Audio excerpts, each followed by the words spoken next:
এবারকার জেলে আমাকে 2 মাস রেখেছিল। 2 মাস রেখেছে জেলে? 2 মাস রেখেছে।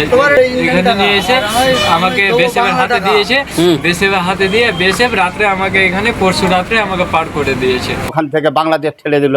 ওর অপরাধ কি? অপরাধ তো কাজে বাঙালি কথা বলে অপরাধ। ফের বিজেপি শাসিত রাজ্যে বাঙালি হেনস্থার অভিযোগ।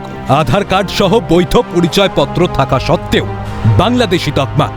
মালদার কালিয়াচকের জালালপুরের বাসিন্দা আমির শেখের অভিযোগ, রাজস্থান থেকে গ্রেফতারির পর 2 মাস রাখা হয় জেলে। এরপর তুলে দেওয়া হয় বিএসএফ এর হাতে এবং বাংলাদেশে পুশব্যাক। সোশ্যাল মিডিয়ায় ঘুরপাক খাচ্ছে সেই ভিডিও। রীতিমতো কান্নায় ভেঙে পড়েছেন আমির। উদ্বিগ্ন পরিযায়ী শ্রমিকের পরিবার। কবে প্রায় 2.5 মাস হয়ে গেল, 3 মাস হয়ে গেল।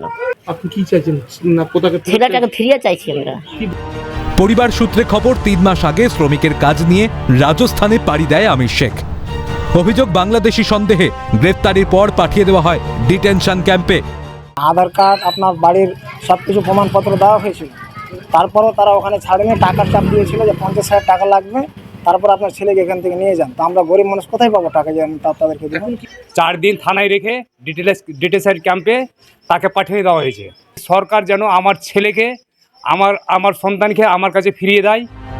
ঘটনা জানাজানি হতেই নড়েচড়ে বসে প্রশাসন। তদন্তে কালিয়াচক থানার পুলিশ। মালদায় ফেরত আনার আশ্বাস তৃণমূলের। অন্যদিকে আইওয়াস করা হচ্ছে তৃণমূলকে নিশানা করে পাল্টা দাবি বিজেপির।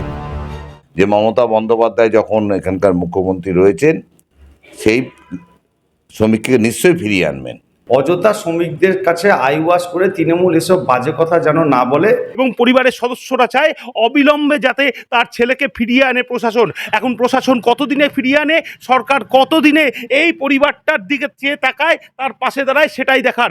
মালদা থেকে ক্যামেরায় উদয় মণ্ডলের সাথে সমক লাইরি, ক্যালকাটা নিউজ।